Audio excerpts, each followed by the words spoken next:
Well, good evening, ladies and gentlemen, honored guests. Welcome to the Foreign Correspondent Club of Thailand. My name is Prayut Wongchum. I'm the president of the SCCT and also senior correspondent for Reuters. I'll be your moderator for tonight. This evening we have this discussion on soft power, looking beyond the mango sticky rice. Soft power has become sort of a buzzword in recent months, especially from many Thai officials, looking at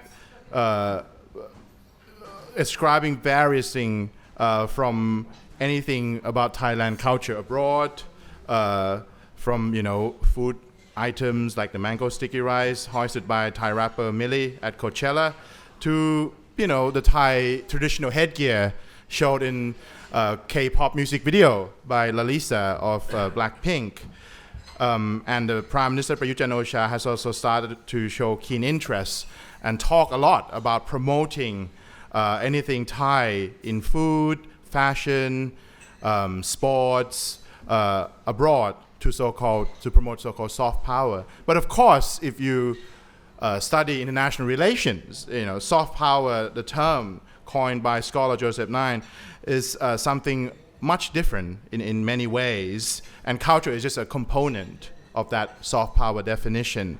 So tonight we're joined by a very interesting mixed panel of experts. We have of course, want to welcome Tan Nattapanu Nopakul, the Deputy Director General of the Department of Information from the Foreign Ministry. For those of you that follow the COVID updates, you probably are familiar with him, who will bring the English language COVID updates throughout the pandemic from the Thai government. We're also joined by Ajahn Peera Jaran Wattanakul from Thammasat University, who has international relation experts and who will be talking also about sort of the IR perspective on soft power. And then we're joined by kind of two key individuals from the film industry here.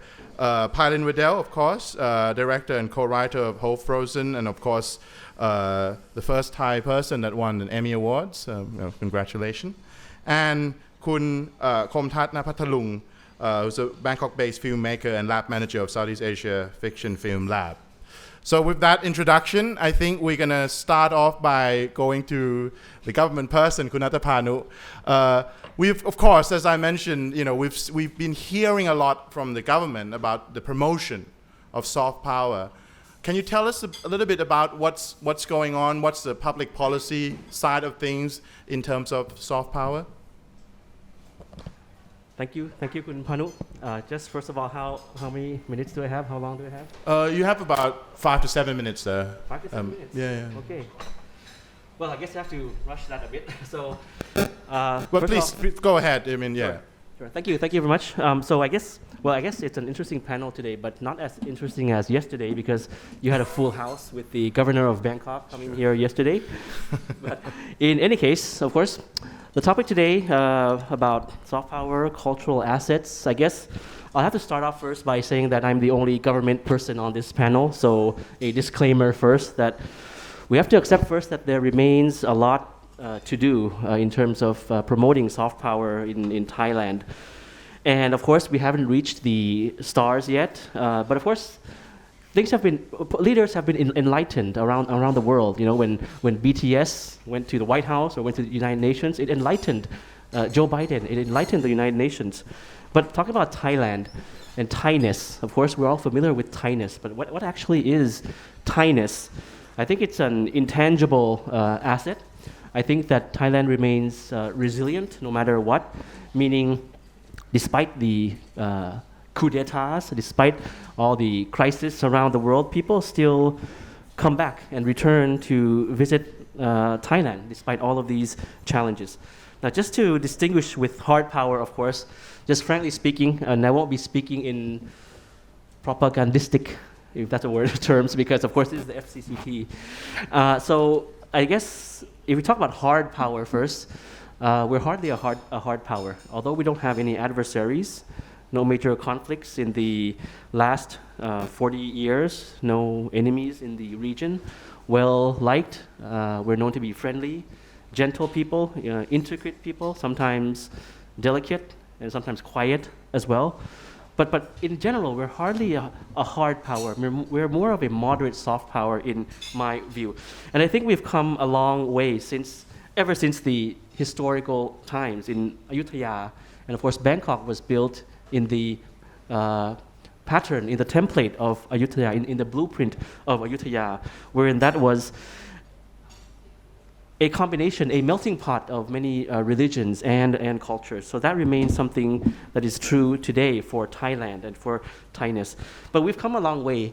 I think we've come a long way. When we go abroad, sometimes we feel that people don't recognize us. Sometimes that we feel that many people recognize Thailand or mistake us first for Taiwan, or have this old notion of Thailand with elephants and massage parlors, or those from the 1970s era would know the song One Night in Bangkok, of course. But of course, we've always been very, trying very hard, to upgrade our image and change that perception of ours. So the new Thailand, the new image, the new soft power of Thailand is, you can find that everywhere, actually. You can find that everywhere, but what is Kun Panu asked about the government policy and perhaps the structure in that promotion. It's kind of difficult. I talked to my team there just now. How can we compare to other countries like Republic of Korea or Japan? It's kind of like they are very, very ingrained into being liked, being likable. But I think we're almost there, but we haven't reached the fullest of our potential yet. But we're on the way. That's my view. Now, in terms of policy, there is one fundamental issue that remains for the Thai government in terms of promoting soft power, is that the perception in terms of what is Thai soft power, what is Thai soft power that we should be promoting or exporting to the world. Now that contradiction, that contrast, is between one side being culture, Thai culture, which is traditional and conservative, and the other side is the more modern culture, the more modern soft power that we have. Now, I guess all of these have to be kind of in line with the global trend and everything. And sometimes we are seen as just riding the wave of the private sector, meaning that when the private sector, or businesses, they promote singers or stars or films around the world and become successful, government is seen as just riding the wave, just doing nothing and just saying, oh, we have soft power, but it's actually the work of directors, of producers, of conductors, or the influencers, or the superstars, right, around the world. So we're seen as that. But the fundamental issue that remains, of course, is that there is still not that clear much of a decision yet on what constitutes Thai soft power. My view is that it may be a combination of both. Just as long as it has to be able to adapt to the modern world, but maintain the essence of Thainess, however you would interpret that, and modernize it a bit. It has to blend in well with each other, meaning that, frankly speaking, many Thai agencies are promoting Thai soft power in different ways. It's being done, but it's not being done at the same time or in the same integrated kind of approach. So it has to blend in with each other.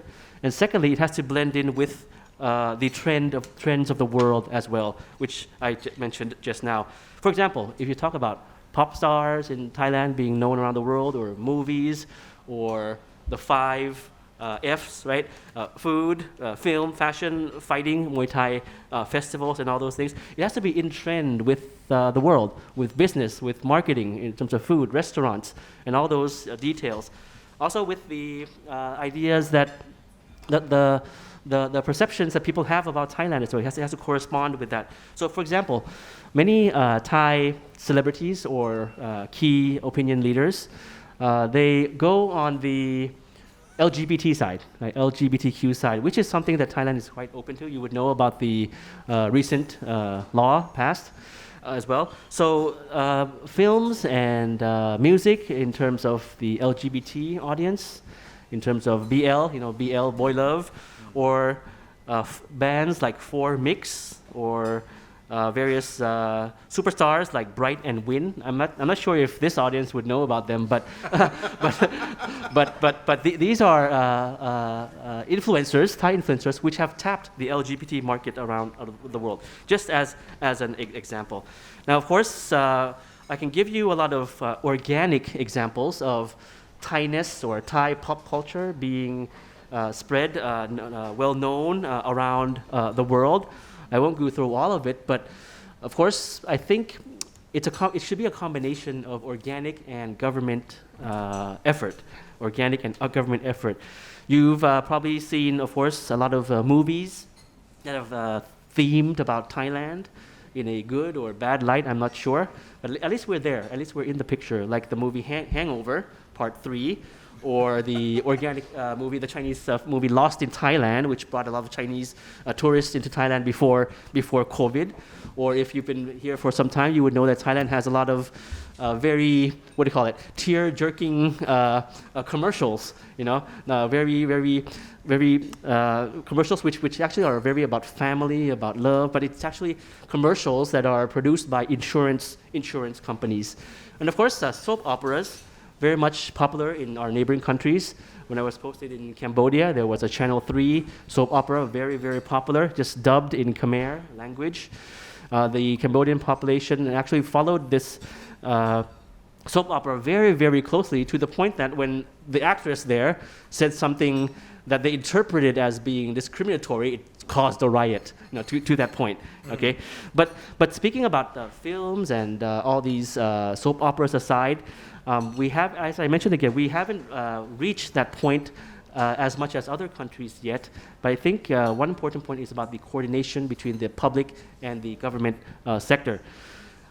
But the directors, both are here, and those producers are very much recognized, whether in Cannes, in the Emmy Awards, which I think is something that we should be promoting even further on the side of the government. In terms of fashion, it's something like we've been taken out of the local context and placed into the global context. For example, you have fabrics coming from the hill tribes of Thailand, the Hmong tribe.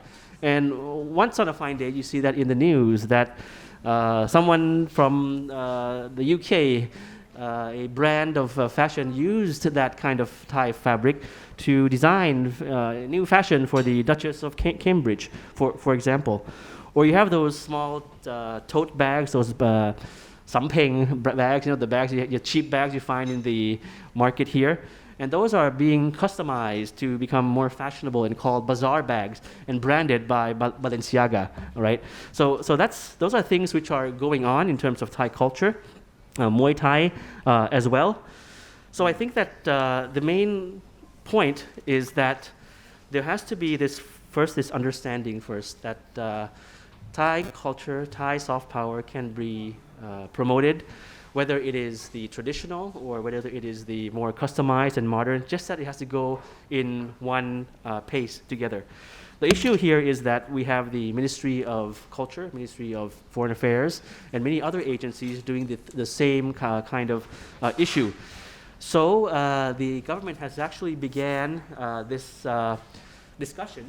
discussion about integrating into a national committee type of body in order to coordinate and in order to export and strategize about internal coordination, about marketing, about which soft power issues, which soft power items to promote, and how as well in terms of the marketing, in terms of the tie-in as well. So I think it's very challenging for Thailand right now. At the Ministry of Foreign Affairs, as Kun Panu had discussed with me just now, we also have an agency which is actually in its beginning stage, its infant stage. But I hope that in the future it will follow the likes of other cultural promotion agencies. And this agency is called Thailand Foundation, Mulaniti Thai, Thailand Foundation. With its support, its mission, its main mission is to support soft power promotion of Thailand.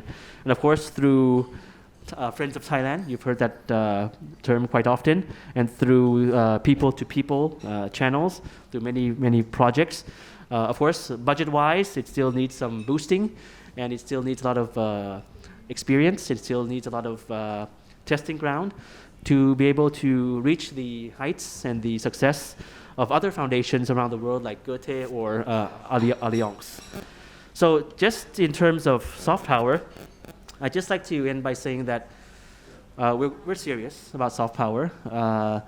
It's like It's like a stage wherein we have to discuss with all sides quite clearly, be it within the government agencies itself. And we discussed it, of course, with the private sector, and there is a lot of collaboration going on. We have to finally strike this chord and the approach that we should take in order to successfully promote Thai soft power in the years ahead. So I see a bright future, and we're on the way. We have a lot of efforts going, a lot of obstacles as well. But of course, for those of you who live in Thailand, you would know Thailand, and you would know Thainess, and you know Thainess and what Thainess is, and hoping that you will be able to expand and talk about Thailand around the world, so that our image, the outlook of other people towards Thailand will be shifting towards a more modern, a more positive trend. Because of course, every day you see in the news, there's always things about politics, there's always things about COVID and everything. But I think that visitors who visit Thailand, I don't think they mind much about politics as much as all of you here in the FCCT, because despite all the coups, despite everything about Thailand, people they still come back. Repeat visitors in Thailand. It's because of this Thainess and because of what we have to offer. I think, be it whatever, food, festivals, or Muay Thai, film, and all the like. So, I guess this is all I have for the first bout. Thank you very much. Thank you so much, Deputy Spokesman. We're of course actually very interested in all the cultural Thai things that you mentioned here. We've been trying to host events about tattoos, about fortune tellers, about all this. I mean, there's a lot of interesting things about Thai culture that I think a lot of our members are interested in. But anyway, before don't want to go too much into that, I want to go to Ajahn Pira now because we're sticking with sort of international relation ideas and theory first before we go into the film. So can you tell us a little bit about sort of the soft power from your perspective, and also your views on sort of this approach that Thailand is now trying to take? Hi, quite nervous here. Because I'm a political scientist, I like to invite you guys to literally rethink the concept of soft power.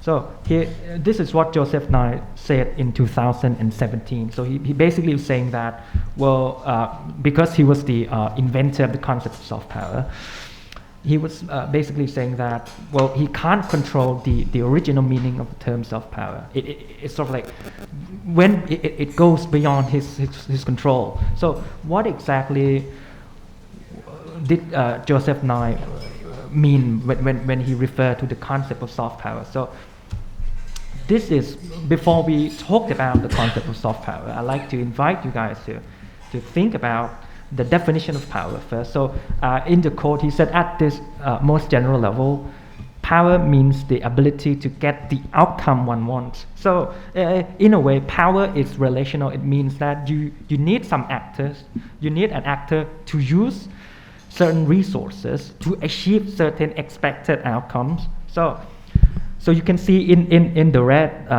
the letter, the phrases in red, power as behavioral outcomes. That's what Joseph Nye originally meant when he thought of soft power, not power as resources, as we always think about. So let's see about this is Joseph Nye's definition of soft power. In quote, he said, so basically, when we talk about soft power, you need an actor to use certain resources, and those resources must not be coercion. It has to be, it was supposed to be non-coercion resources. So he said a country may obtain the outcomes it wants in world politics because other countries admiring its values, emulating its example, aspiring to its level of prosperity and openness, want to follow it. In this sense, it is also important to set the agenda and attract others in world politics. So this soft power, he says, getting others to want the outcomes that you want, co-opts people rather than coerces them. So you see, when we talk about soft power in its original definition, it requires us to think about actors who uses it, which resources and which outcomes. So whenever I deliver the talk, something like this, I always say, when you think about soft power, according to Joseph Nye, you have to think about the 3 R's analysis. So the first R is that you have to resort to non-coercion. So it's either agenda setting, attraction, co-optation, or use institutions, and the resources are values such as democracy, human rights, and freedom. Or you can use culture, or you can use certain policies like leading by example, do good things. Those are the resources though. But most importantly, in order to be able to evaluate whether one has soft power over another person, you need to think about the objectives. What is the original objective? And how do we evaluate the success? So to give you a clear example, how we misunderstand soft power. So most of the time we mistake soft power resources as soft power. For example, we tend to think that suppose we export certain culture, that's soft power, which is partly true because those are the resources. But in order to be in order to conform to Joseph Nye's definition of soft power, you need to be able to evaluate its outcome. So another way of speaking is that soft power, when you use soft power resources, it doesn't translate into success. Also, when we use soft power resources, we should always stay away from state-imposed strategy. So this is one example that I love. I love it. So Neil Ferguson, quite always a controversial figure. He said the trouble with soft power is that it's soft. All over the Islamic world, kids enjoy bottles of Coke, Big Mac CDs by Britney Spears, and DVDs starring Tom Cruise. Do any of these things make them love the United States more?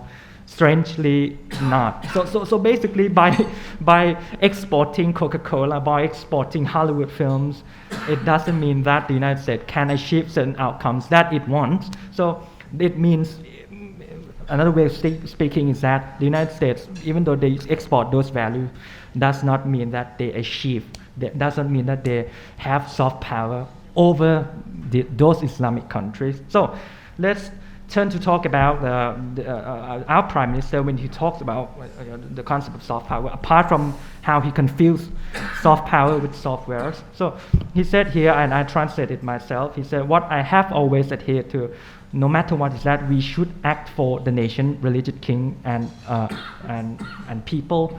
This is our soft power. Literally wrong, according to Joseph Nye's definition. I mean, not my saying though. I mean, I'm afraid of being followed, but anyway. Likewise, this is our foreign minister, and I apologize in advance, but this is what he said. Thai soft power is another effective power embedded in Thai culture and ways of living. Anything that we see around us, even Thai food, has become popular in every corner of the world. Well, true to that, but I mean, I've been to the UK for a while, and I even see like Thai restaurants almost everywhere in the United Kingdom. But whenever there is a coup d'etat in Thailand, these guys always condemn the Thai government for that, even though they love Thai food. So does it mean that, in a way, even though you guys, the British people or the American people, they love Thai food, does not mean that they will, you'll be exempted from, some bad things, right? So, likewise, our former finance minister, he said, I'd like to change. He said, I'd like to change the culture ministry to the creative ministry, which would be a business unit to drive Thai culture, giving it greater power to push the Thai economy. The culture minister should have a good grasp on the potential of soft power to drive Thai economy. I mean, we're true to that, but my point is, what are the original objectives of the Thai government? So what do you want to do? What does the Thai government want to do? So how to build soft power for Thailand? So quite difficult, I think. So because whenever certain cultural issues became talk of the town, for example, MILLI's Sikkim mango rice, the government always come out and claim the credit for it. But here on the right hand side, that's taken from Thailand's 20-year national strategy, which is a huge thing here.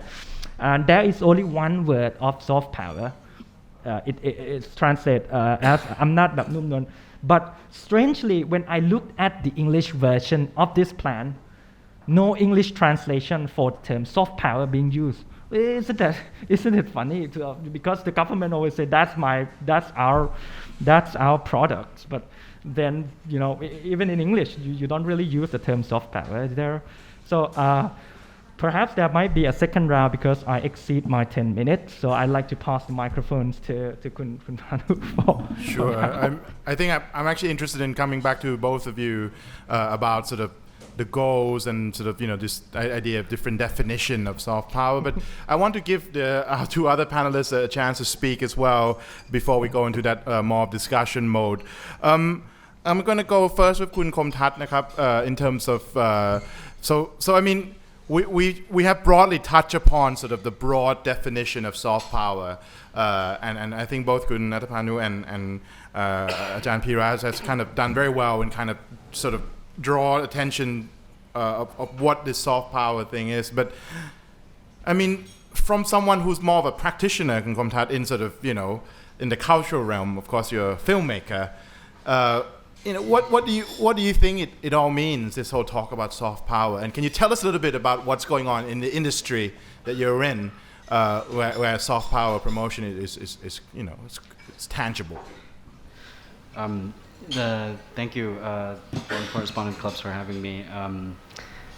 Yes, I think I want to just start by introducing myself a little bit, just so you guys can understand where I'm coming from and the angle that I'm coming from when speaking about soft power, the topic that we're talking about today. I'm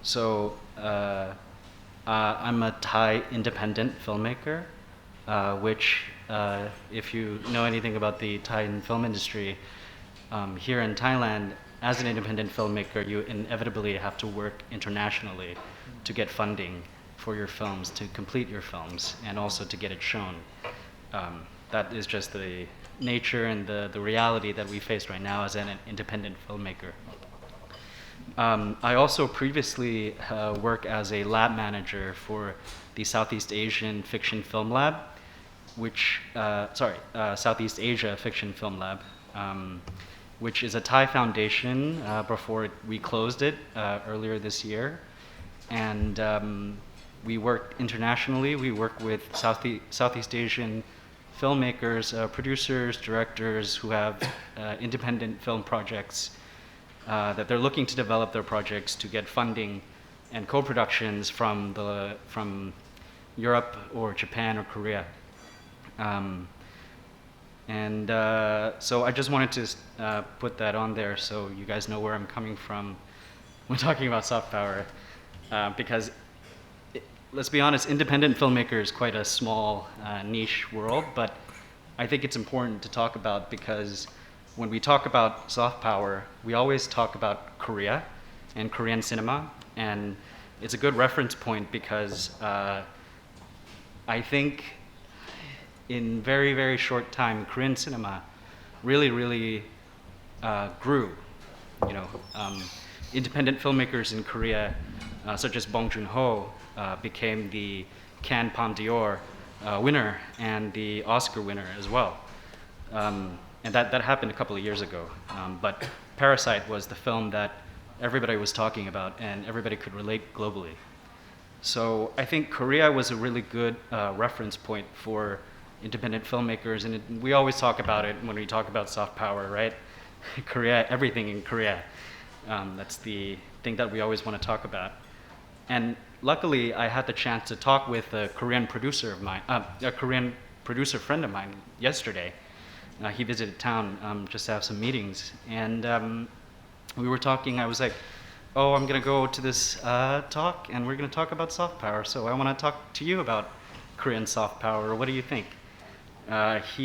So what he said to me was really funny. He said to me that Korean soft power for him is the bibimbap. You know, the bibimbap dish that we always love. But what he said was very interesting because what he said was bibimbap historically was just rice and salt. But I think not recently, but later, spices were introduced, and they were introduced from the Portuguese or something. So that was new. That was new to the bibimbap. And then later, carrots were introduced to the bibimbap. So they incorporated all of that, and now we have the bibimbap that we all know and love. He used that as a comparison to the Korean film entertainment industry. So it's not just food, but the industry of music that we know now, film industry as well. He and another colleague of his, we were talking, they were reminiscing about back in the day, they were watching films from Taiwan, they were watching films from Japan, they were watching films from America. All of these influences, they never really, closed off to. They just accepted everything. And so they adapted, and they wanted to put it all together to go forward in their cultural products. So that was very interesting. And another interesting thing that he mentioned to me, and he was like very happy, very jolly when he talked about this, was yesterday how the Korean box office, whenever they make money in Korea from films, box office, every cinema, like there's a certain mechanism, and I think it's part of the public policy where a certain percentage of that box office, the whole country, any film, whatever film it is, it goes back to the local film industry. So what happens is that a Korean box office hit could make like a lot of money, the whole nation, but maybe a small independent film doesn't make any money at all. The industry can still continue because the box office, the percentage that goes back into the industry is enough to compensate for the losses. So that's what he told me, and that was quite fascinating for me. And another thing that he told me is that Korea got this from France. They got this idea from France. So it was very interesting because France, in terms of cinema, we use the French word cinema. French owns that word, film. Film, movies, cinema. So I took a look at what's going on in France and in Europe right now. And, in the film industry in Europe, there's this tension going on with, big giant streamers such as Netflix, Disney Plus, Apple, all of those are kind of, people are, the cinema industry and theaters are kind of being fragile because of the introduction of streamers. And what was interesting is Europe as a whole pushed for a directive called the Audiovisual Media Services Directive. And it's, there's a lot of details, but what I found was interesting was that there was a quota that they put upon streamers to create European content for European subscribers. But another very, very interesting thing for me was that each European nation could come up with a law to, so they could come up with a law where streamers have to reinvest a certain percentage of their revenue back into the film industry. And a country that was very big on this was, of course, France. And there was this article from Variety that I took a look at this. And the article mentioned very specifically that in this section particularly, they said France was a fierce defender of their culture and their local industries. So I found that to be quite interesting, and I find that to be quite insightful. And I think that's something that what Korea is, following in its path on. So, I mean, I wanted to mention this because I think when it comes to soft power and the proliferation of it, I think there are these certain mechanisms that were created and in place so that it doesn't just proliferate, but it also benefits the local economy in a very meaningful way. And when I heard about this directive, this mechanism that they were putting in place in Europe, I was like, could they really do that? Is that really possible? Because Netflix, global giant streamers, Disney, global giant streamers, they're Disney. Is it possible that they do that? And so I found an article from earlier this month. It's also a Variety article that had said that Netflix were able to make their quota, their obligations to the European content, to the European film industry. They're able to meet their obligations. They were able to meet their obligations with no problem at all. And of course, they have a very strong industry, of course, in Europe. But I found it to be quite powerful when I read that. And it just comes from a very strong understanding of what the needs are in the local industry and how to support the local industry. So I think that's quite important for me as a local filmmaker. And I just also want to talk about what it kind of looks like in terms of film productions in Thailand. Because I think it's important to know that there are two sorts of film productions in Thailand, and the first one is foreign film productions, and the second is local film productions. And the reason why these two are distinct is because these two fall into two different government organizations. So the foreign film production falls under the Ministry of Tourism, or the TAT, I think.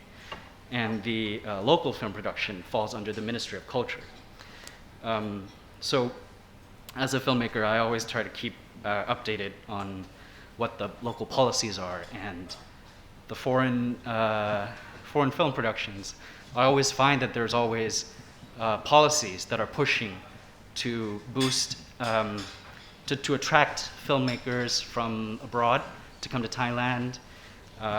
There's this one incentive for foreign productions to, it's a tax rebate, and it's essentially just foreign productions, they spend a certain amount, they get a percentage back. They get more percentage if they hire local crew, which is great, and they get more percentage if they promote tourism, which is, I think an incentive that really, really works in terms of for our tourism. However, with local film productions, policies are, I have to say, it's quite lacking.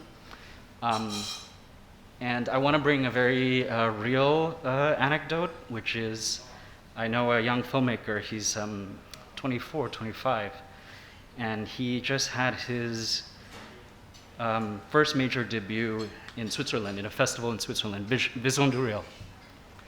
And he asked me, hey, I got the world premiere here, and he's really excited about it. Where can I ask for funding to go to the festival? And normally I would say the Ministry of Culture, you can ask them for funding to travel, to go there. But that hasn't been the case since after 2018. I think one of my films, we received funding from the Ministry of Culture in 2019, to go to the very same festival.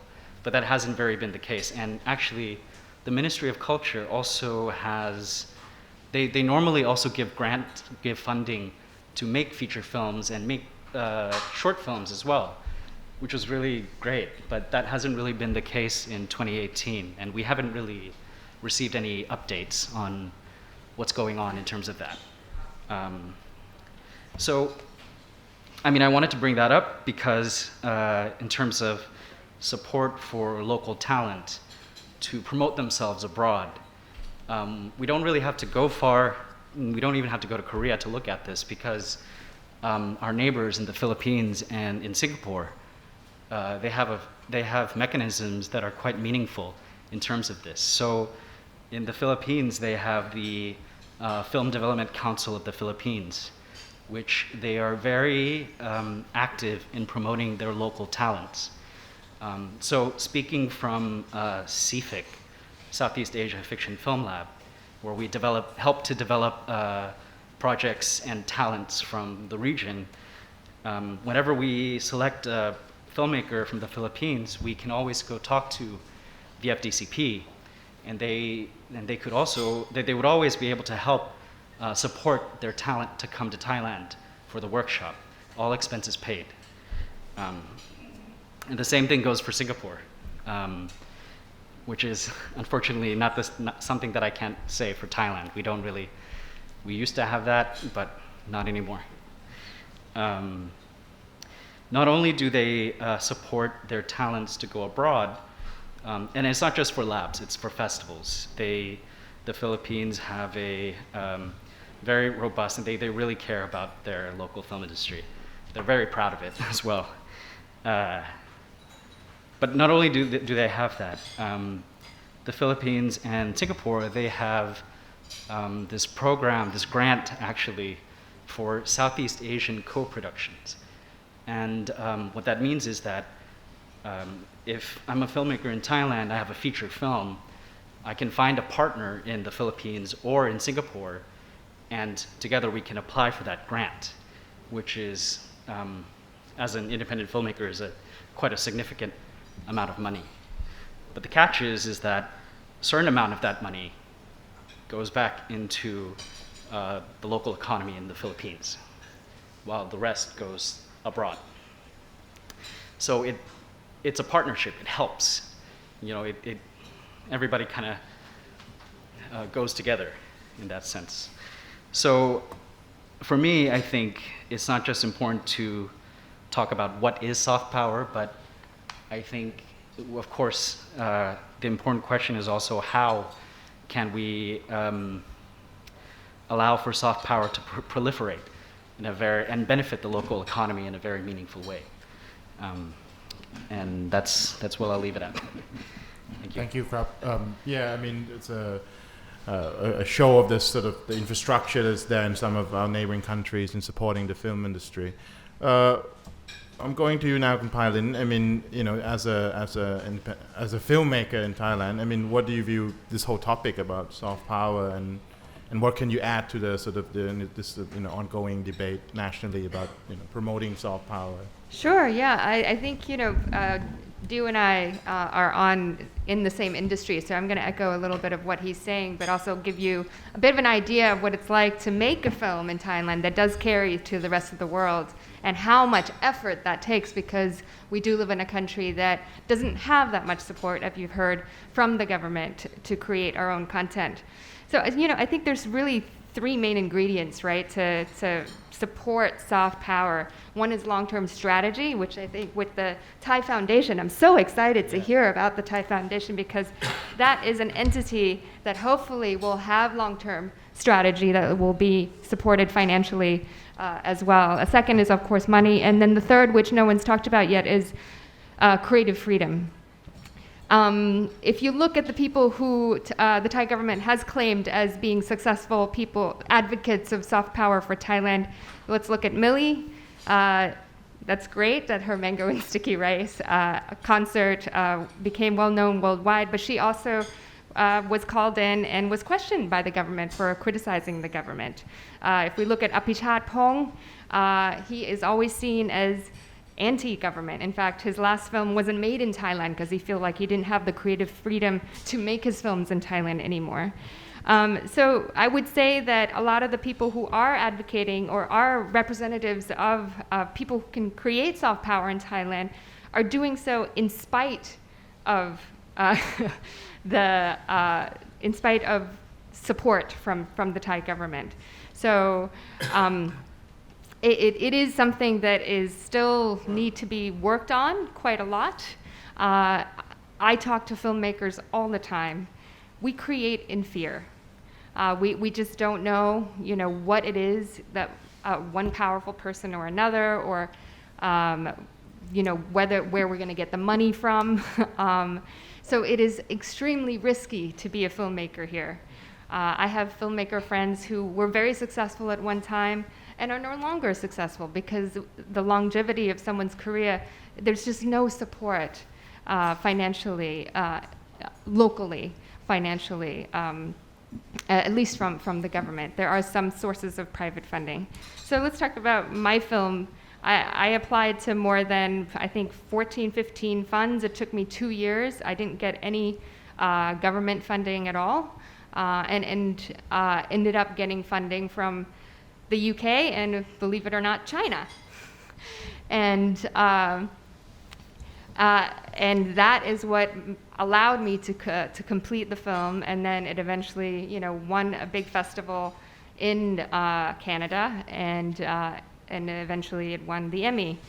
So I think it's a long and arduous journey for filmmakers in Thailand right now, and there's just so much potential, and we're creating in spite of all these challenges. So I really do look forward to, and really look at what the Thai Foundation is going to do, and so excited to hear about it. And I also want to echo the freedoms we do have and what we are good at, and that is in the LGBTQIA arena. Every time I talk to filmmaker friends, let's say in Indonesia, in Malaysia, that is an area that they are incredibly frustrated with, and they look to Thailand as a place with extreme freedom in that arena, and I think we can definitely push that ahead. And we just have a lot of potential. And I just want to see this potential to be supported by money, by strategy, and by freedom. And I know there's a lot going on in Thailand right now. We had just gone through 2 years of COVID. There's probably a lot higher priorities than to give more money to filmmakers like us. But at the very least, don't interfere. Stay out of our way. Don't call us into question for making content. And then we don't even mind it when we get successful and you ride and then promote us afterwards. That's totally fine, and we love it. But I think there is a climate of fear that needs to be dealt with in this long-term strategy as well. So I'll leave it at that. Thank you, Kapun Pailin. I think before we go to the Q&A, we're probably going to go back to Kun Natapanu. But I think there's a few things that I've taken as a listener as well from all four of you. I mean, it's still not very clear what the goal is for soft power push, the official soft power push. So maybe you can talk a little bit about goal. And I think there's this idea of different distinctions that all four of you kind of talked about. Are we promoting a certain type of Thai forms, or in terms of arts and culture, or we're helping Thai nationals who are in, the arts and whatever? I mean, what are we talking about here? If a Thai artist here is doing something that is maybe nothing to do with the Thai form as official sees it, art, should be promoted? I mean, this is a question that I would like to ask, sort of, in terms of the government approach to this whole issue. Kun Natapanu, please. Thank you, Kun Panu. I think I'm on the defensive here. But not at all, sir. It's a discussion, so yeah. Yes, of course. I'm just joking. It's my second time on this lovely panel with the fish and chips and everything. I want to second P. Pailin's what she mentioned. I'm also quite excited to be in the company of the MFA because, as she says, I feel like, and as you say, Kun Natapanu, there's a lot of work to be done, and I think having these discussions, we can lead to meaningful and robust mechanisms where culture can be sustainable here in Thailand. So Right. Thank you. sorry. Thank you. Yes, I think that's already there anyways. But I think on the part of the Ministry of Foreign Affairs, I think I can address some issues that we mentioned here. I think, first of all, I think I can answer that all of the above on your question, who it benefits, okay? I think it's a cycle. It's a cycle. So when some art or culture or any intangible asset of Thailand becomes popular or well-known or receives a prize, it's actually a cycle because it actually brings up the attention of government in finding more support for that. So I think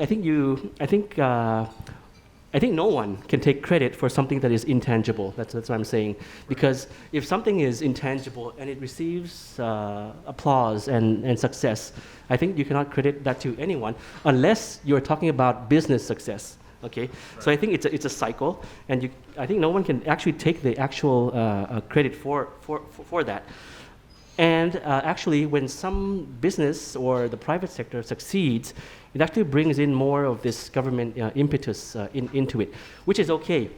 Okay, it doesn't mean that government has to get credit for everything. Of course not. Of course, we always want to promote the business sector to walk on its own, for example. So for example, in embassies abroad, we match businesses. When they succeed, they go on their own, they do stuff we don't know, we love it.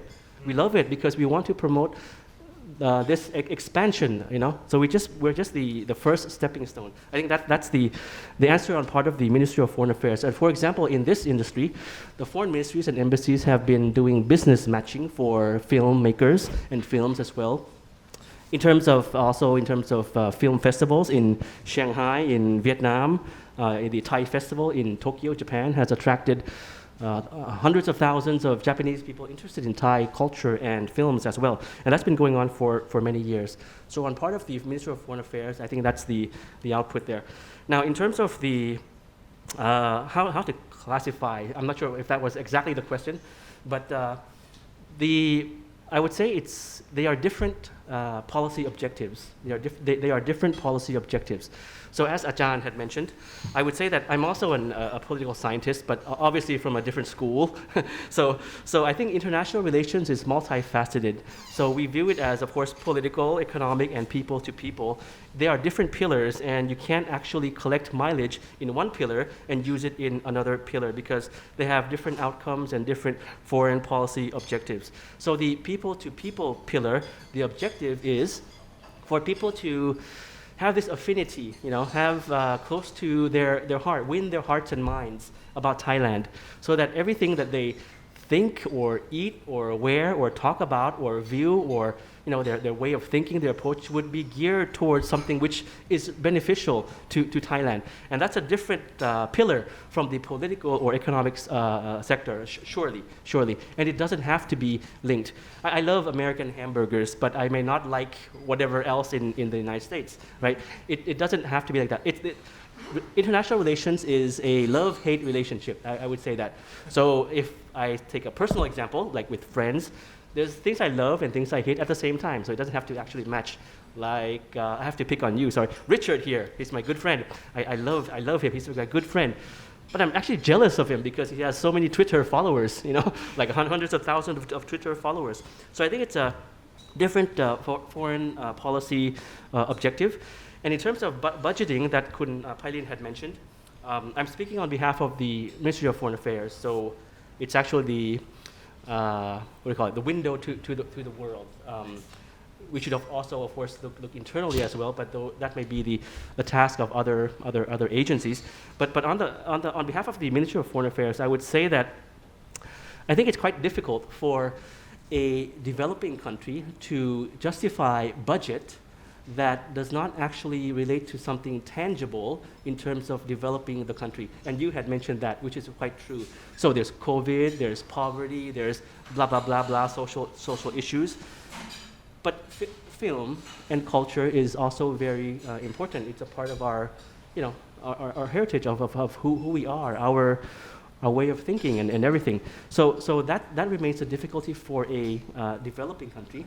And sometimes, as you rightly mentioned, I think it might be about content. I think every country has censorship, of course, for right or wrong reasons. but sometimes I think it may also not be about content as well. Like for example, if filmmakers get funding from countries like Vietnam or China, then I would say that it's not actually about content, because Chinese censorship might be stronger or more rigid than Thailand's, right? So it depends on a lot of factors. But of course, for the Ministry of Foreign Affairs, we tend to look outward and promote Thai films. We're actually funding a big portion of the budget of one film, which I don't have the name right now, but I don't recall the name right now, but it's on the way. I think, well, even if I remember the name, it's secret, okay? So it's actually the first time that the Foreign Ministry will be funding an actual film that will be promoting Thai soft power. And we've had our sort of like input in terms of a little bit of the editing as well, you know, because we're funding a large part of it, but not the actual content as well. So I guess that's my general answer. I've actually replied to some points from all the speakers, but I guess it's something that a lot remains to be done. But I can say that we're very supportive of Thai arts and culture in any form, in any kind of content, as long as, of course, every country has laws and rules, of course. So there is a line, of course. Everything has a line. My work has a line, right? I can't speak beyond my line, and I'm actually bordering going out beyond that line. But I think speaking from the heart, I think it's something that we can look toward a brighter future, okay, in the years ahead, okay. In the past years, it might not be the case because of certain reasons. Of course, the dynamics in Thailand, of course, all of you would know. But in the years ahead, I think we'll be promoting Thailand as a cultural hub, and the content that we produce to the world is something that will be very likable and winning their hearts and minds through very good quality films with excellent directors and producers. Thank you. Thank you, Kapunata Panu. And just want to stress that it's not our intention at all to put you on the spot or anything like that. I think this is a discussion, and I think it's actually quite fascinating about this Thailand Foundation. As all the artists I'd love mentioned. to one day stand at an awards ceremony, maybe another Emmy, I don't know, and thank the Thai Foundation. I mean, you know, I would love to do that one day. I would love to do that. Just a couple of statistics I found about how much Korea's government spends on their film versus Thailand. So the last figures I have are from 2020, and Thailand's government spends about 13 million baht for 35 projects.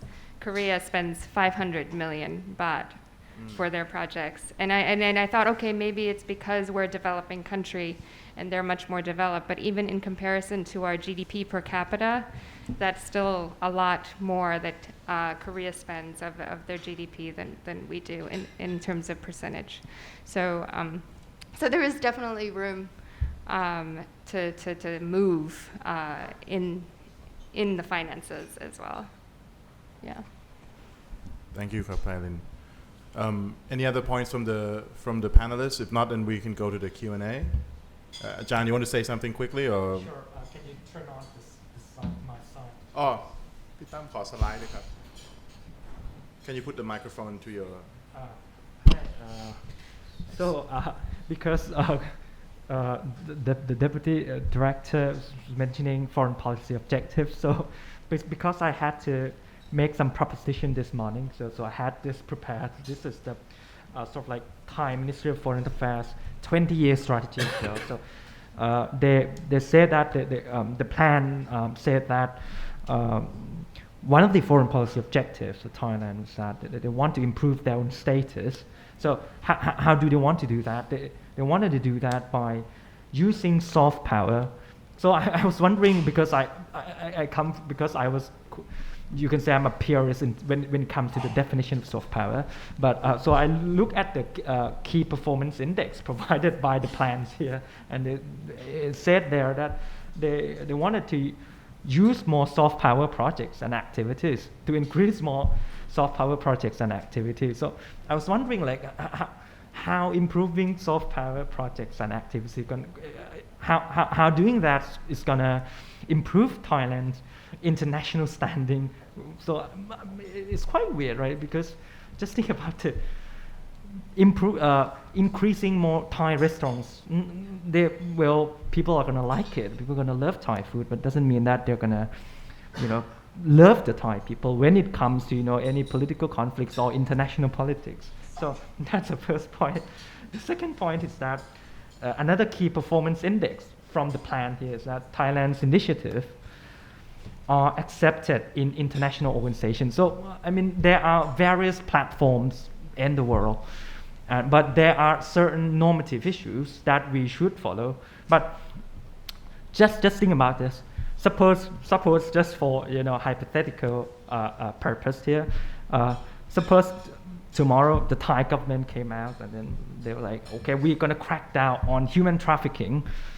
It will be an international laughing stock because we have no credibility to convene or convince them to, or to attract them to crack down on that. It means that we don't really have soft power when it comes to issues such as human trafficking. On the contrary, if we use moral authority as a soft power resource, such as this, because this is a Pride Month, or this is a Boy Love series. Before the COVID-19 hit, Thailand's tourism used to use this campaign, Go Thai Be Free, to promote, to invite, to incentivize the LGBTQs to come to Thailand as tourists because they can feel safe here. Right? But when it comes to the legalization of the LGBTQ's marriage, it has been, there is a struggle right now. So my point is that, how is it related to soft power? My point is that in order to have soft power, we need to tackle on certain normative issues. And those issues are this. So just think about it. That's the map of East Asia. Suppose Thailand, for example, by miracles, the Thai parliament passed a law, legalize the marriage of the LGBTQs. The Thais will be perhaps the only country, with the exception of Taiwan, of course, to be free in that terms. And in that sense, suppose we convene a forum inviting people to talk about free choices when it comes to gender equality or sexuality. You can be certain that you can convene that forums and you can convince those to come to Thailand. You have, I'm pretty sure that the Thai government will have moral authority and will have soft power when it comes to issues like this. That's my point, and I'd like to end it for now because I'm sweating right now. Do you want to say something before we go to Q&A? Or? Yes, if I may. I want to go back to what I said. One of the first things that I said as an independent filmmaker here in Thailand, what I said was we have to go internationally to be recognized and to be funded to make our films. And I kind of wanted to respond to Kun Natapanu's his statement about a line. And actually, this is the very reason why filmmakers, not just from Thailand, but actually from a lot of countries here in Southeast Asia, the reason why they go internationally, the reason why they go to seek international co-productions is we have stories that we want to tell, we have films that we want to make, and we want to make them here in Thailand. We want to find the money here in Thailand. We want to be able to do it here. However, we just run into the issue where we don't get the support to do it.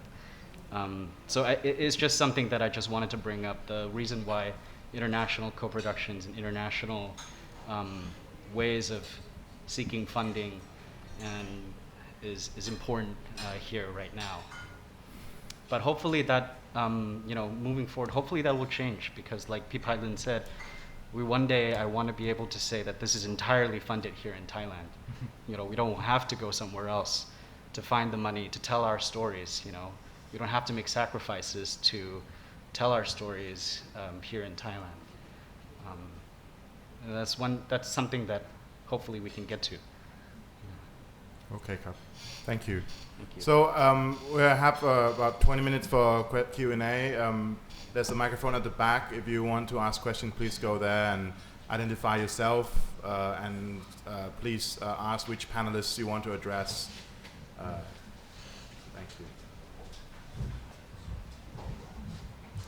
Please. Good evening, everyone. My name is Céline Caro. I'm the director of a German foundation here in Thailand.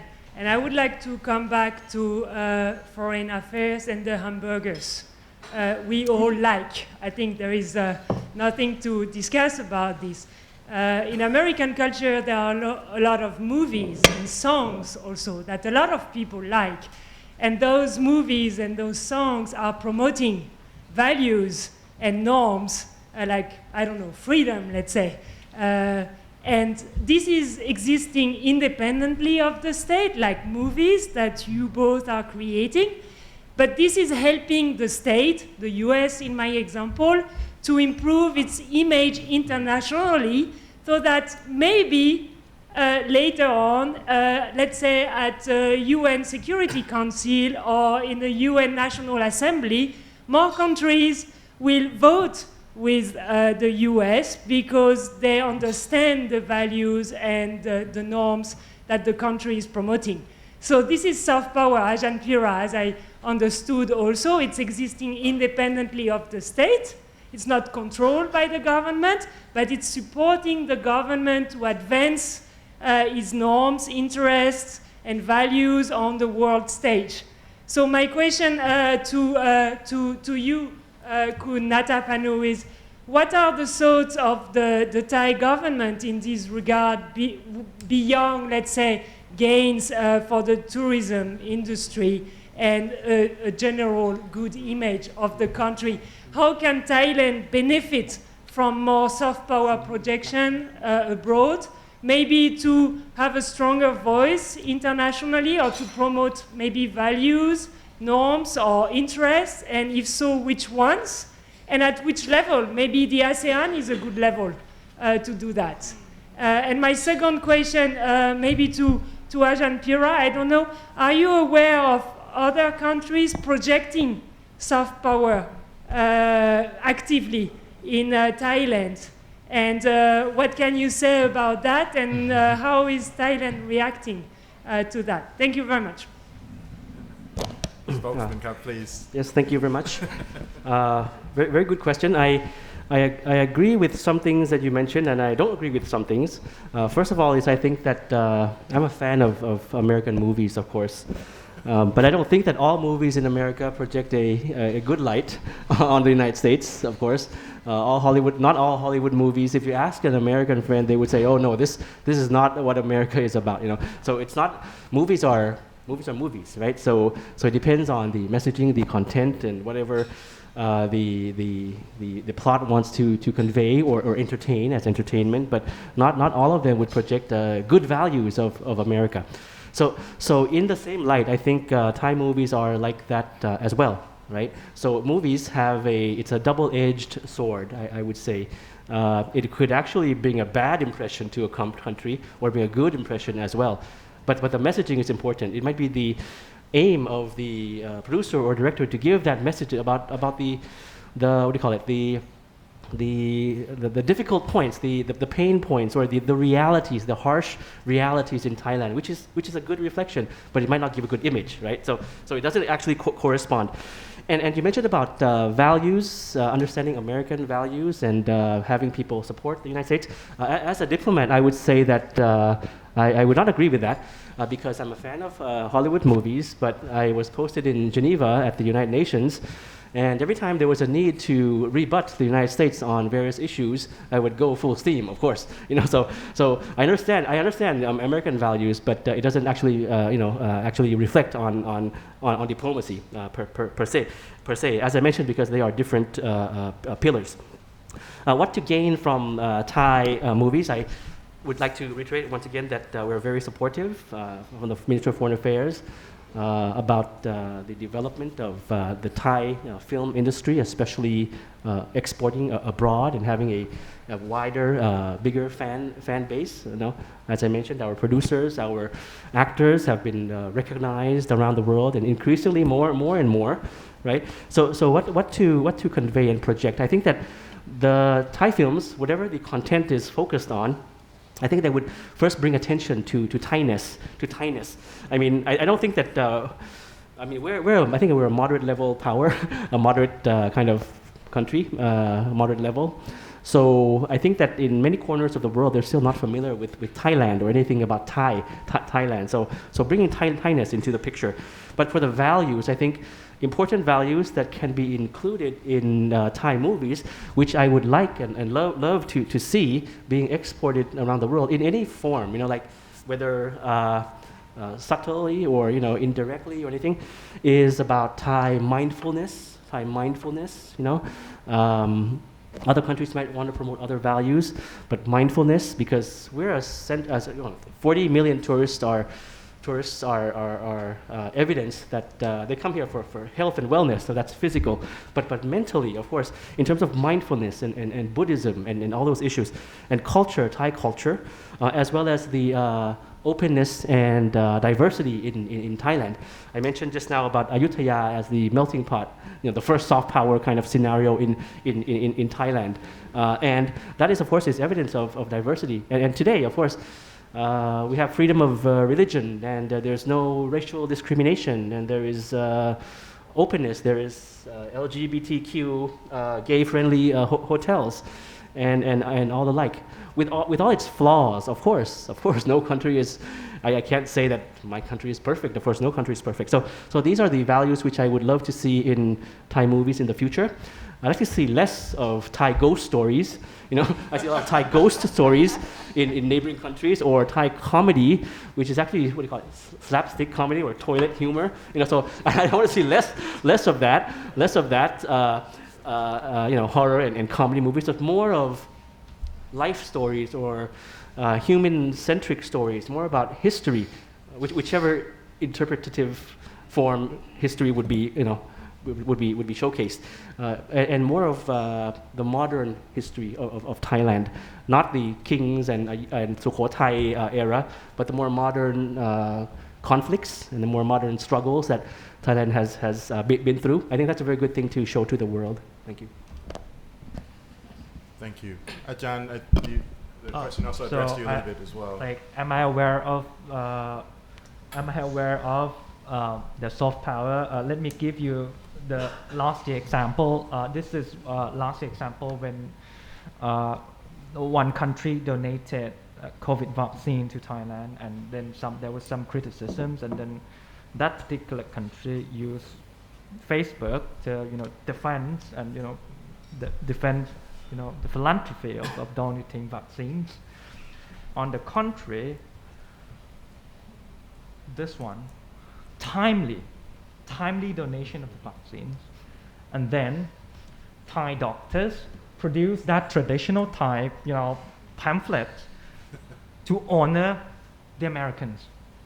So you see, there are two types of public diplomacy targeting the Thai, and are the people aware of that? I'm not sure, but I'm aware, and I know that this one receives good recognition, whereas this one, not sure about that.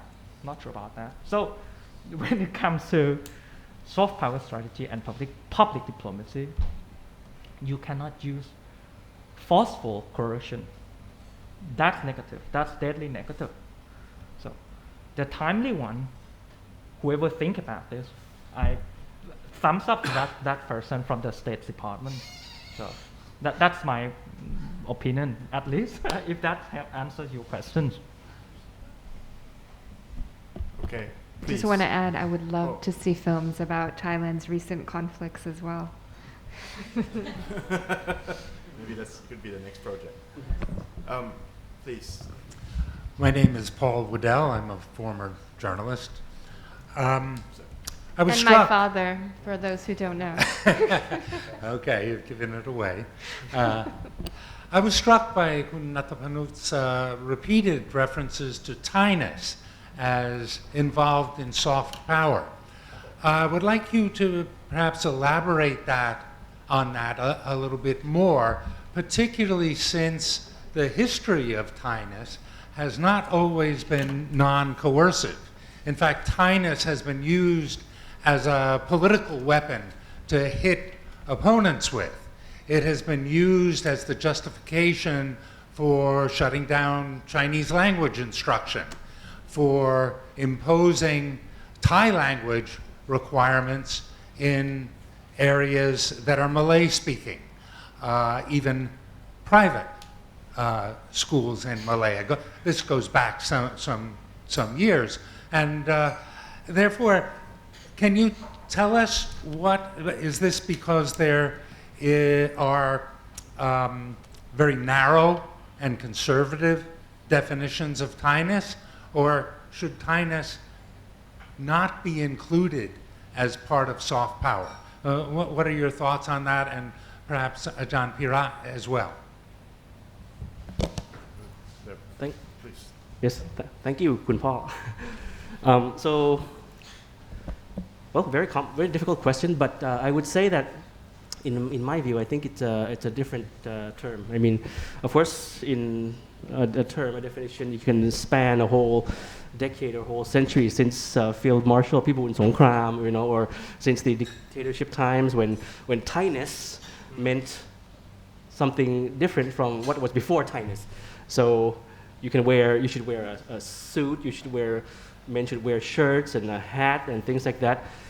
So Thainess at that time might be synonymous to modernization or westernization according to that era, right? But Thainess before that time might have been men being shirtless and women or men wearing sarong and all those other traditional Thai costumes. So Thainess can be used as a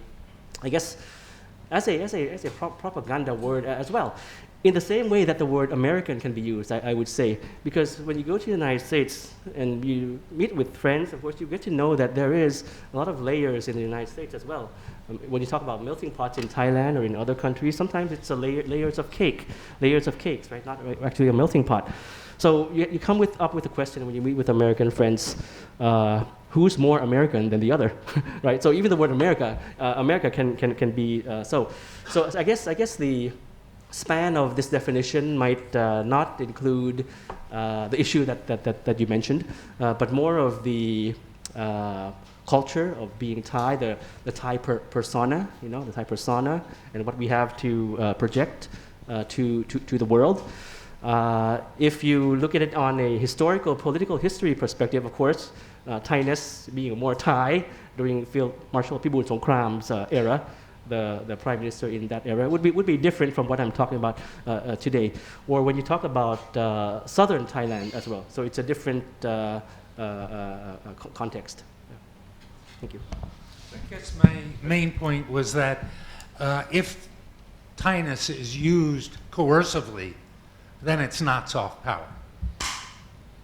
Yes, I understand. Yes. So our promotion of soft power is not by coercion. It's by promoting Thainess to be winning the hearts and minds of people around the world. Thainess in other contexts that you mentioned might have been coerced, of course, right? But Thainess in this context is something that we're promoting through ideas, through film, through narratives, through the narrative that we want to tell the world. So definitely not coercive in this sense. Could I ask, could Thainess be defined as anything a Thai person is doing? It's just interesting, isn't it? Is it the form or the... Just as when I was looking for funding for my film, some of the funding that's out there is for the promotion of Thai culture. My film's about a Thai family of scientists that love their child. Their child at 2 years old died, and then they decided to cryopreserve her brain because they thought that one day technology may bring her back, and it's a philosophical look, and there's a lot of Buddhism in it. There's a lot of Thai family values in it, but I don't think it still didn't fit into the definition of promoting Thai culture. So I think if I'm wondering, if Thainess can just be whatever Thai people do, is Thai. If that's too broad, or if that's something that is being looked at. Anyone who's dealt with looking at the definition of Thainess. This is a great topic. Yeah. I don't know, Ajahn, have you taken a look at? Sorry, I'm now putting on my journalist hat and asking questions, but for example, like Americanness, has that been a part of promoting American soft power? If I could interject. Mm-hmm. Hi, I'm Mitchell Moss. I'm the former Minister Counselor for Public Affairs at the U.S. Embassy here. Recently retired. Awesome. Recently retired from the State Department, so I can sort of say what I want. A couple of points. When artists and writers and journalists and academics are doing their jobs anywhere in the world, they're asking the questions that make people in power feel uncomfortable. There's no country in the world that is perfect. There's no country that has found the solution for everything. There's no country that isn't in the process of becoming, hopefully, a better version of itself. And it's the job of our artists, our writers, our journalists to point the direction that a country might aspire to go in. So I think it's dangerous beyond, what governments can do is create an ecosystem, as in France, as in South Korea, that supports creativity, and governments can respect freedom of expression, or not. Everyone has each country has a different line for that. The United States was founded on a fundamental principle of freedom of religion and freedom of expression. The First Amendment of the Constitution, it's just simply part of our DNA. And I guess it becomes a bit of a slippery slope if we start talking about governments projecting soft power. Very often, I think of soft power as sort of the ballast in a ship, that despite the storm, despite whoever is at the wheel at a given moment running the country, that is ballast in the ship that the rest of the world regards as, pick a country, country X. It could be Thailand, it could be the United States, anything. We all experience difficult moments in our history. The question is, how are we viewed by the rest of the world? And part of that ballast is culture, soft power. Part of it is trade, economics. Part of it is people-to-people exchanges, academics. That's why I think it's important to make a distinction. I don't think it's within the power of any government on this planet to generate soft power. Governments can generate influence by how they manage media. They can generate propaganda, but soft power very often comes despite what governments do. And the best thing that governments can do to ensure an environment where they increase their soft power, again, create an ecosystem where the arts are supported, and a legal system where the government stays out of the business of censoring artists. And an example of that, if you look at, the Goethe Institute was mentioned earlier, the Alliance Française, or the British Council, and my own government, we have American centers. If you look back at the experience of the Cold War, to the extent that my country was effective in that in the Cold War conflict, is we were able to welcome critical views of our own policies. So we would bring speakers from the US who were critical of US government policy. We would highlight films, and I think you can see this at any time the Goethe Institute shows films, or the Alliance Française. They're not choosing films that show their governments in the best possible light. They're choosing films that reflect German culture or French culture which is infinitely larger than what any particular government at a particular moment might like or might not like. So rather than a specific question, those are just some reflections, and I think this idea of the Munaniti Thai Thai Foundation is great, and I think an important principle that it has to embody in order to be successful. You win not by suppressing dissent. You win by showing that Thailand is much larger than any particular government policy and that it is open to the views of all. Thank you. Thanks, Mitch. Any comment or thought or follow-up on that? Kun Nathapanu, please.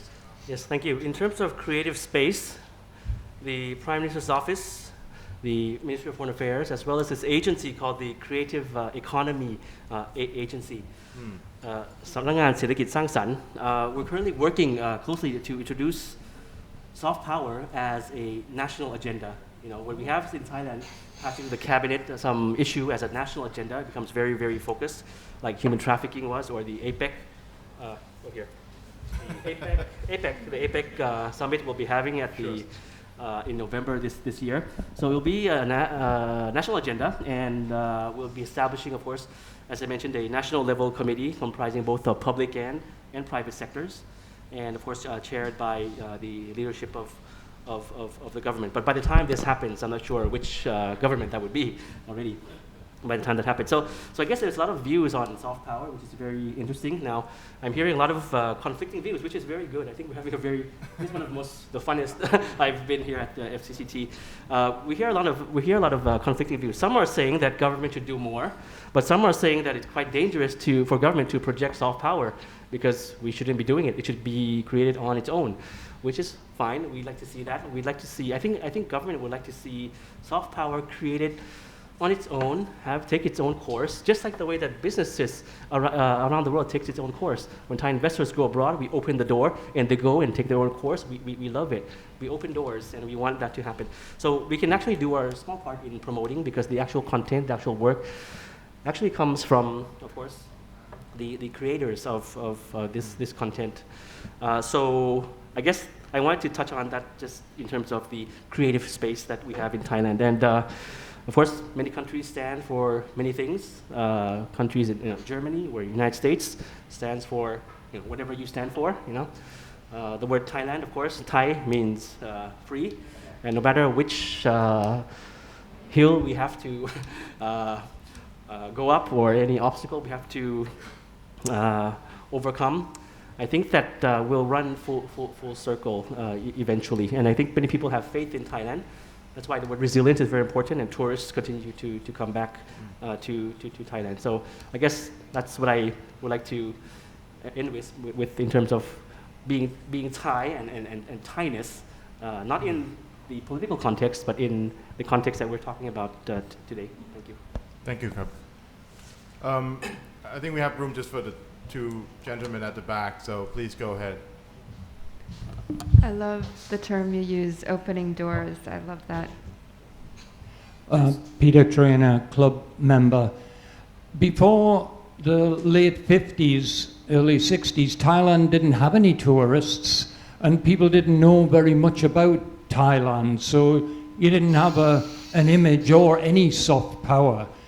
And the general question is, what's the difference? Is there a difference between the national image and soft power? Because the image that's been developed over the last 60 years has been produced by external producers, external forces. It's Hollywood movies.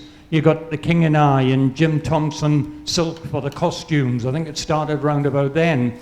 And it's movies, James Bond and The Beach and The Hangover, that project the image to the rest of the world that attracts the tourists. All of the elements that you talked about earlier, Buddhism, the temples, the beaches, the tuk-tuks, they're all projected in the movies, but those images are not produced by the Thais, they're produced by Hollywood and external producers. So the first part of the question is it soft power that Thailand can develop, or is it just a national image? And the second part of the question is, can Thailand itself produce any image or any soft power? You've stated you've got almost no resources, no financing. How can you compete with the Disneys and the Netflix and the power of the Hollywood studios to produce? They're going to produce their image of Thailand.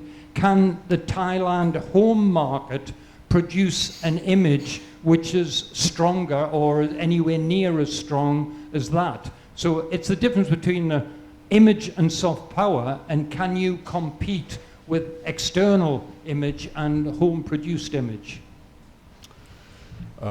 It's an interesting question. Do you want to answer it, Pilin? Yeah, I do actually. Give Kunatapanu a bit of a break. Yes.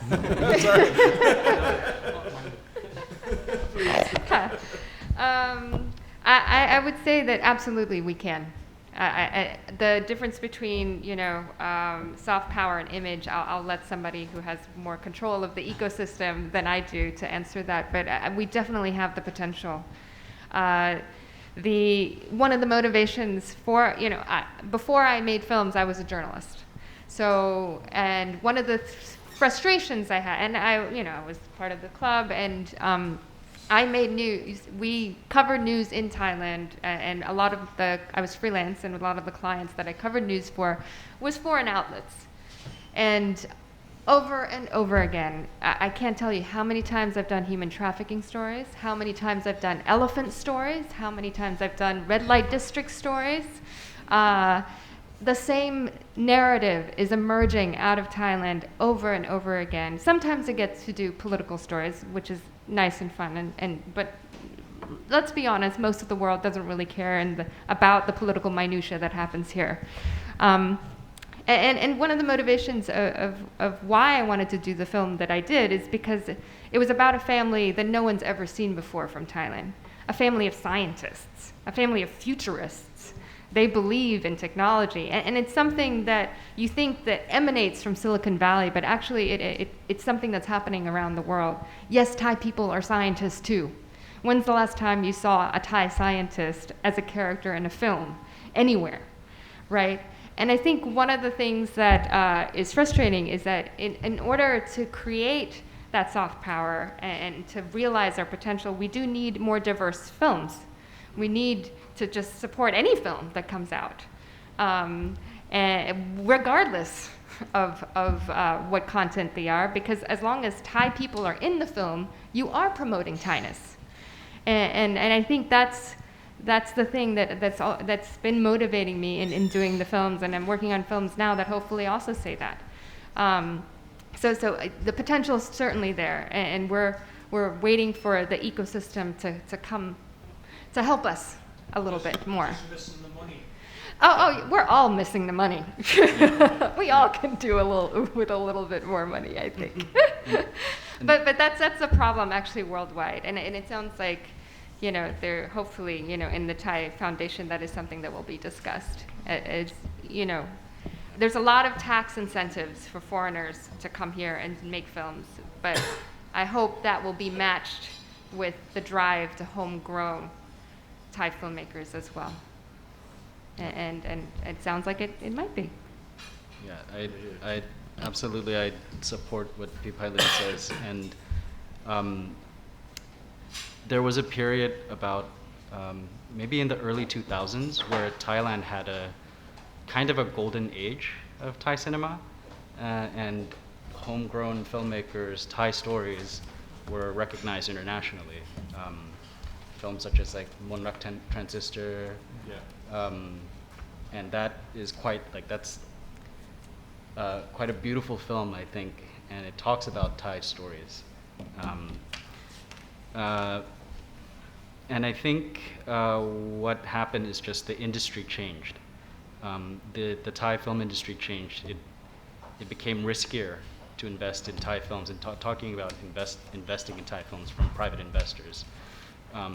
And then coupled with the lack of from the state, things just kind of like snowballed. So Pipailin, like I agree. Like I think like we have the potential for sure. We absolutely have the potential. We're just missing like a robust, sustainable ecosystem to get us there. So, yeah, I think that's it. Thank you. I guess we can move to the last question, and then all of you can have some final comments if there's some leftover issues. But please. Hello, Sadikap. I'm Tom Vata. I'm a freelance writer, and I'm reporting for The Economist on this. And I just have one question. Kun Pailin, in her first talk, was talking about fear for Thai filmmakers, and Kun Natapanu was talking about a line in the sand. And what I would like to ask all of you, whoever would like to answer, is how can, not just for filmmakers, but for artists in Thailand in general, how can they bridge that gap? How can that gap be bridged between what Kun Pailin said about fear and what the government says about a line in the sand that cannot be crossed? How in concrete terms can this be resolved? Thank you. From my point of view, I was thinking the other day, why doesn't Thailand have more biopics or films about recent Thai history? And part of it is because we don't have the laws to support creative freedom, that anybody can accuse us of criminal defamation. And truth is a defense, but not always a successful one. And I think it has to come first with laws. And I'm not just talking about 114 at all. I'm talking about just making a film about a Thai celebrity. There's fear in doing that. And which leaves us with very little to work with, especially as a documentary filmmaker.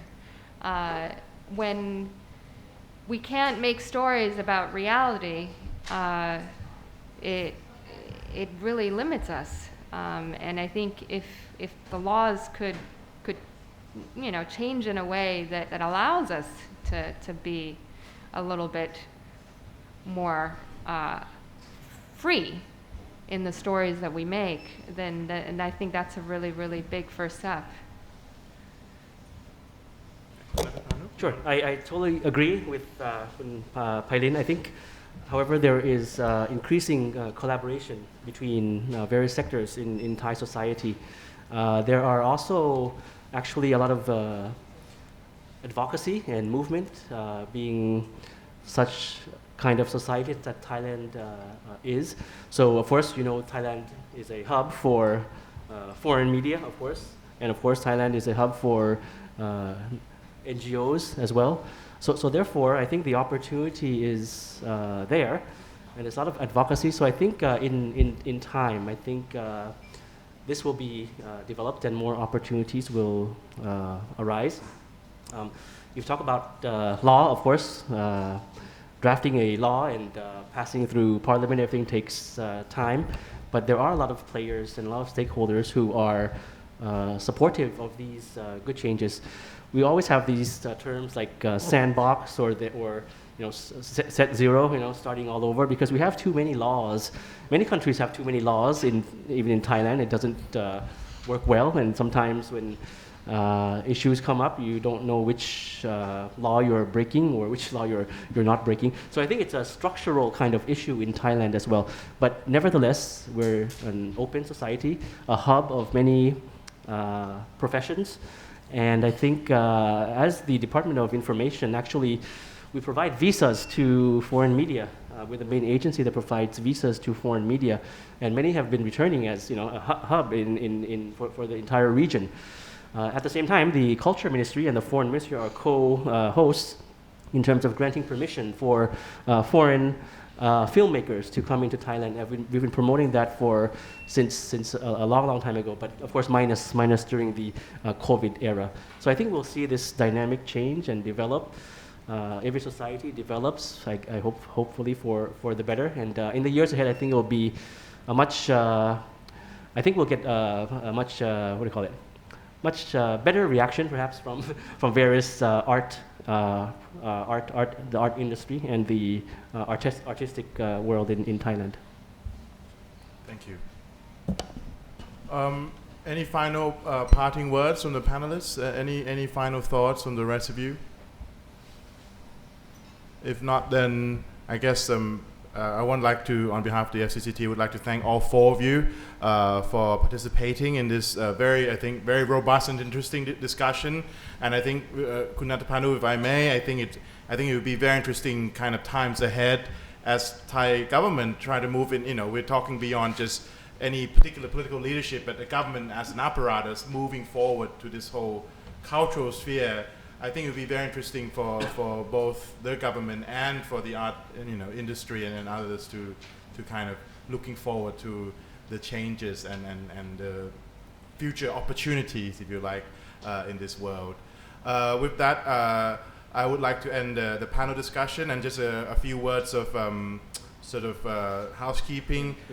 For upcoming events of interest, we of course have the weekly chess night next Tuesday.